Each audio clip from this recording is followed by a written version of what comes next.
हाँ जी, पिछली क्लास में हमने ग्रोथ वर्सेस डेवलपमेंट नामक टॉपिक स्टार्ट किया था। तो उसके अंतर्गत हमने अच्छे से देख लिया था कि ग्रोथ वर्सेस डेवलपमेंट में क्या फ़र्क होता है कि जो ग्रोथ आपकी जो होती है वो मात्रात्मक होती है और उत्पादन में अथवा आय में होने वाले परिवर्तनों को प्रदर्शित करती है, जबकि विकास जो होता है वो गुणात्मक होता है। ये हमने पिछली क्लास में आपको बताया था। तो विकास यानी कि डेवलपमेंट को नापने के लिए जो सबसे बेस्ट इंडेक्स आता है वर्ल्ड में, यूएनडीपी जारी करता है इसको। तो उसको कहते हैं ह्यूमन डेवलपमेंट इंडेक्स यानी कि एचडीआई। तो अभी 8 सितंबर 2022 को ही पिछले वर्ष यानी कि पिछले 2 वर्षों की यानी 21 और 22 की एचडीआई रिपोर्ट आई है। 2021-22 की संयुक्त रूप से आई है, 2020 में नहीं आई थी। 2020 में आई थी, उसके बाद 2021 में नहीं आई थी और अब जो आई है वो 2021-22 के संयुक्त रूप से आई है। और इसमें ध्यान देने वाली बात जो है कि ये जो आंकड़े होंगे वो पिछले वर्ष से संबंधित होंगे, अर्थात 2021 से रिलेटेड होंगे। लेकिन जो एच डी आई इंडेक्स हम उसको उसका जो नाम यूज़ करेंगे वो एच डी आई 2021-22 नाम यूज़ करेंगे हम, ठीक है।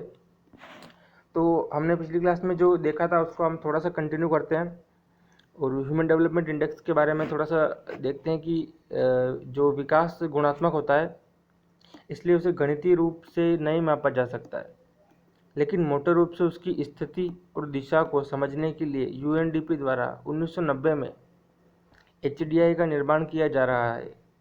इसके निर्माण में पाकिस्तान के स्वर्गीय अर्थशास्त्री प्रोफेसर महबूब उल हक की महत्वपूर्ण भूमिका रही है।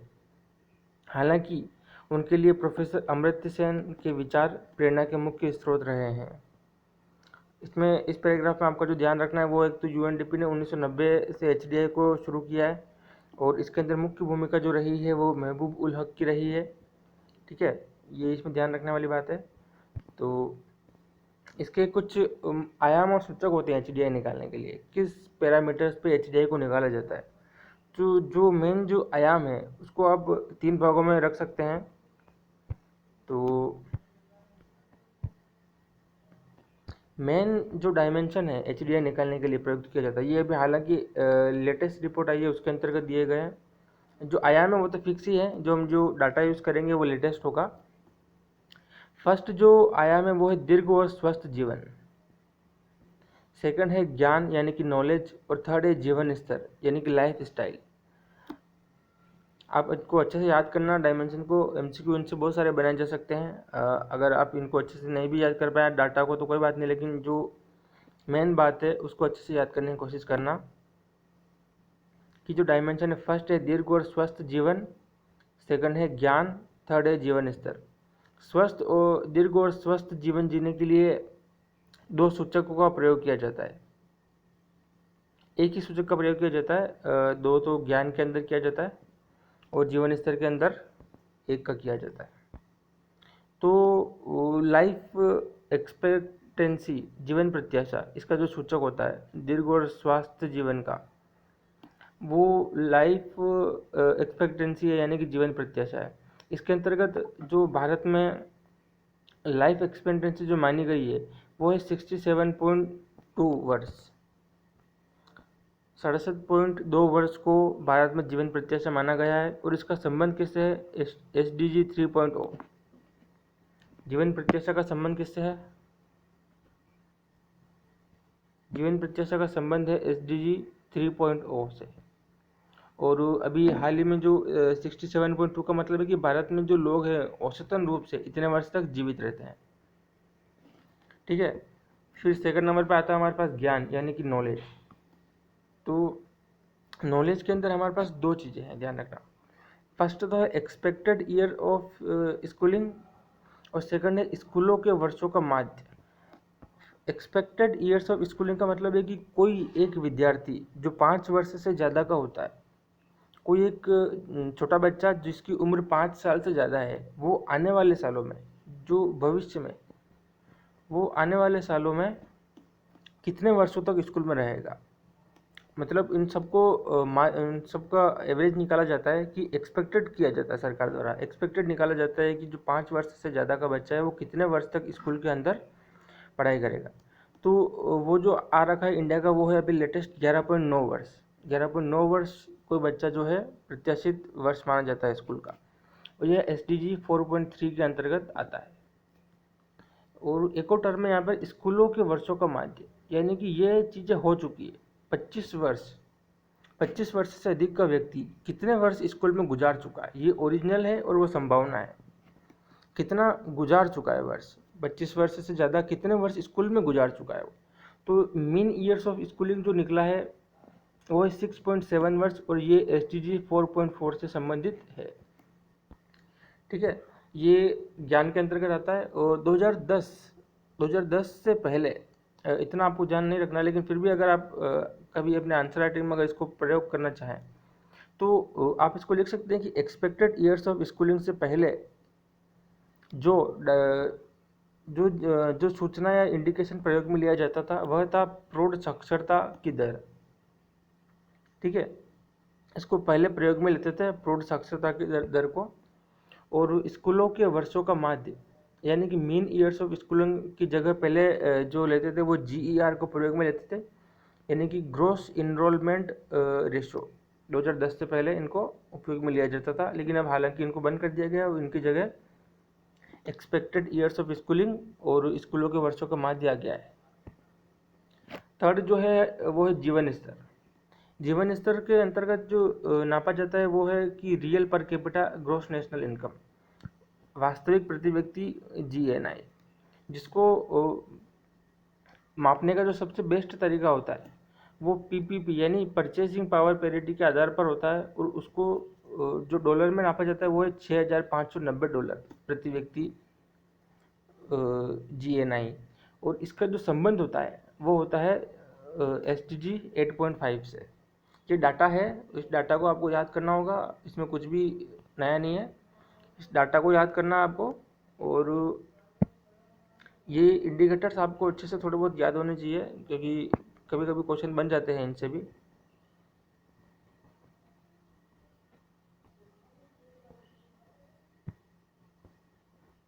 ये इंडिकेटर्स आपको अच्छे से देख लेना कि दीर्घ और स्वस्थ जीवन, ज्ञान और जीवन स्तर।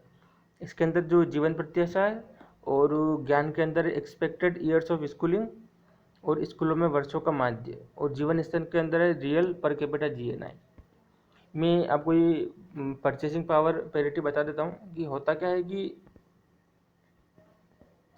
जो इसको निकाला जाता है आपके जीवन, जो लास्ट में हमने देखा था उसको जो निकाला जाता है, तो उसमें पर कैपिटा जो GNI निकाला जाता है, तो होता क्या है कि $1 को अगर आधार बना लिया जाएगा तो $1 बहुत तेज़ी से बदलता है। कभी इसकी रेट भारत में 70 चलेगी, कभी 78, कभी 79, कभी 80, ये बहुत तेज़ी से बदलता है। इतना तेज़ी से अगर बदलेगा तो आप आज रिपोर्ट निकालोगे और कल उसकी वैल्यू ख़त्म हो जाएगी। तो इस स्थिति से बचने के लिए जो UNDP होता है वो क्या करता है कि कुछ ऐसे तैयारी करता है जिससे कि सामानों के जो मूल्य होते हैं उनको जोड़ने की कोशिश करता है। मतलब कि एक बर्गर जो कि भारत में 50 रुपये का मिलता है और अगर अमेरिका में $1 का मिलता है तो उन दोनों की कीमत को बराबर रखता है, अर्थात A बराबर C बराबर B बराबर C। मतलब कुल मिला के A बराबर C हो गया, $1 बराबर 50 रुपये हो गया। लेकिन इतनी तेज़ी से इनकी रेट नहीं बदलती बर्गर की। हालांकि अगर वस्तुओं में अगर महंगाई बढ़ती है तो फिर बाद में महीने 2 महीने में रेट तो बढ़ती ही है, लेकिन तुरंत प्रभाव से तो नहीं बदलती है। तो इसका मतलब यही होगा कि आपकी जो क्षमता है वो कितनी है, आप परचेस करने की कितनी क्षमता रखते हो। तो $1 जो हो गया, वो बर्गर जो होता है वो USA में $1 का मिलता है और भारत में 50 रुपये का मिलता है। मतलब उसमें जो इंटीग्रेट लगे जिस बर्गर का, उस बर्गर की जो अंदर के जो सामान लगे वो वहाँ पे $1 के अंदर मिलता है और भारत के अंदर 50 रुपये के अंदर मिलते हैं। तो इसलिए PPP को यूज में लिया जाता है। ये ज़्यादा कोई इंपॉर्टेंट नहीं है, लेकिन आप सिर्फ समझने के लिए ध्यान रखना। अब इसमें सिर्फ आंकड़े हैं जो कि आप करंट अफेयर्स की किसी भी मैगजीन में आपको आसानी से मिल जाएंगे कि भारत के HDI का मूल्य अभी जो लेटेस्ट है वो है 0.633 2021-22 के अंतर्गत। इसमें भारत को दुनिया में 132वां स्थान प्राप्त हुआ है। भारत मध्यम मानव विकास की श्रेणी में आता है। उपयुक्त सभी प्रकार के तथ्य HDR 21-22 में दिए गए हैं और 20-21 से संबंधित रखते हैं, मतलब पिछले साल से रिलेटेड है और 21-22 के अंतर्गत दिए हैं। HDI का मूल्य 0 से 1 के बीच में होता है और जैसे जैसे इसका मूल्य बढ़ता है, बढ़ते हुए मानव विकास का पता लगता है। HDI के बाद में HDI जो निकाला जाता है UNDP के द्वारा, उसके अंतर्गत ही वो 3 या 4 तरह के और छोटे छोटे इंडेक्स भी निकालता है।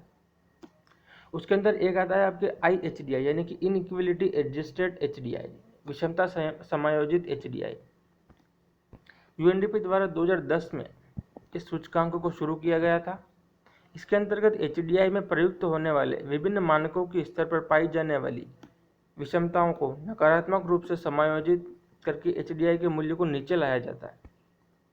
इसका जो मूल्य आया है अभी, यदि भारत को ध्यान में रखा जाए तो HDI 21-22 के अनुसार IHDI का मूल्य 0.475 आता है। इस प्रकार विषमताओं के कारण भारत के HDI के मूल्य में 26.4% का क्षरण हो जाता है। ये जो है कुल मिला के असमानताएं होती है यानी कि इनइक्वलिटी होती है, उसको रेफरेंस करता है और UNDP ने 2010 में इसको स्टार्ट किया था। बस इसमें इतना थोड़ा बहुत ध्यान रखना है। एक है PHDI यानी कि प्लेनेटरी प्रेशर एडजस्टेड HDI।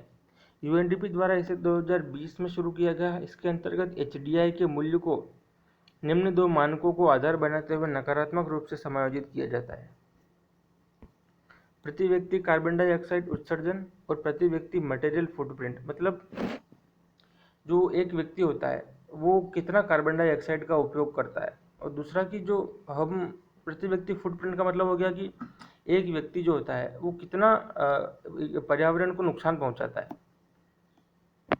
उपयुक्त मानकों को नकारात्मक रूप से समायोजित करने के लिए PHDI मूल्य HDI के मूल्य से कम आता है। HDI 2021-22 के अनुसार 2021 के लिए भारत में PHDI का मूल्य 0.609 है। इस प्रकार PHDI धारणीय विकास सस्टेनेबल डेवलपमेंट से जुड़ जाता है। इस प्रकार यह इंटर जनरेशनल इक्विटी अंतरपीढ़ी समता के मुद्दे को लक्ष्य बनाता है। इंटर जनरेशनल और एक इंट्रा जनरेशनल, आपको 2 शब्द है, मैं अभी समझा देता हूँ इसको। इंटर जनरेशनल इक्विटी और एक आपके लिए सामने शब्द आएगा इंट्रा जनरेशनल। तो इनमें फ़र्क इतना है कि इंटर जनरेशन का मतलब 2-3 पीढ़ियों के बीच में, कोई 2 पीढ़ियाँ हैं उनके बीच में अगर हम डिफरेंस निकालते हैं, मतलब अंतर करना चाहते हैं या फिर उनकी तुलना करते हैं 2 पीढ़ियों के बीच में, तो उसको हम इंटर जनरेशनल इक्विटी कहते हैं। और इंट्रा जनरेशनल का मतलब होता है कि एक ही पीढ़ी के अंतर्गत हम तुलना करते हैं, तो उसको इंट्रा जनरेशनल इक्विटी कहते हैं। वस्तु और सेवा की अंतिम मांगों को पूरा करने के लिए देश के द्वारा प्रतिवर्ष भूमि से निकलने वाले पदार्थों जैसे कि जीवाश्म ईंधन, धात्विक और अधात्विक अयस्क, बायोमास आदि की मात्रा को मटेरियल फुटप्रिंट कहते हैं। एक व्यक्ति जो कितना इस मात्रा को उपयोग में करता है तो उसको मटेरियल फुटप्रिंट कहते हैं। HDI 2021 के अनुसार भारत का प्रति मटेरियल फुटप्रिंट 5.2 टन है और भारत का प्रति व्यक्ति कार्बन डाइऑक्साइड 1.8 टन है। IHDI आपके विषमता को संदर्भित करता है जो कि इंट्रा जनरेशनल यानी कि एक ही पीढ़ी के अंतर्गत बताता है। PHDI कार्बन डाइऑक्साइड और मटेरियल फुटप्रिंट को बताता है जो कि इंटर जनरेशनल इक्विटी यानी कि 2 पीढ़ियों के बीच में बताता है, अंतर को बताता है। एक UNDP द्वारा 2014 में शुरू किया गया था जेंडर डेवलपमेंट इंडेक्स। यह पुरुषों के सापेक्ष महिलाओं की मानव विकास की स्थिति को प्रदर्शित करता है। इसमें कुछ नहीं है, आपको जो अभी लेटेस्ट जो इसका मूल्य जो होता है वो 0 से 1 के बीच में होता है। 1 का मतलब होता है कि पूर्ण रूप से विषमता है किसी देश में। तो अगर MCQ बनेगा तो ऐसा बनाया जा सकता है कि 0 से 1 की तरफ जाने पर विषमता बढ़ती है या घटती है। तो जो 1 होता है वो पूर्ण विषमता होती है इसके अंदर का, और 0 के अंदर समता होती है।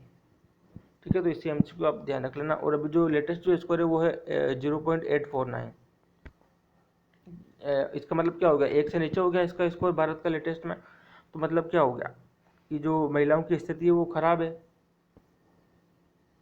स्पष्ट है कि भारत में मानव विकास को लेकर महिलाओं की स्थिति पुरुषों की तुलना में कमजोर है। ठीक है, तो आप इन नोट्स को अच्छे से लिख लेना आप। और आज हमने HDI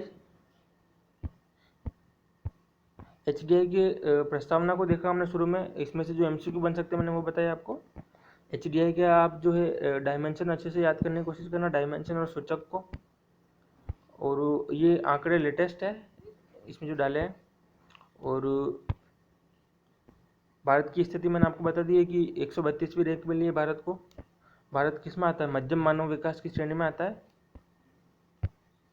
और फिर हमने जो पढ़ा था वो था IHDI और PHDI यानी कि प्लेनेटरी प्रेशर एडजस्टेड HDI। और लास्ट में हमने जो पढ़ा है वो है जेंडर डेवलपमेंट इंडेक्स यानी कि GDI। ठीक है दोस्तों, तो थैंक यू।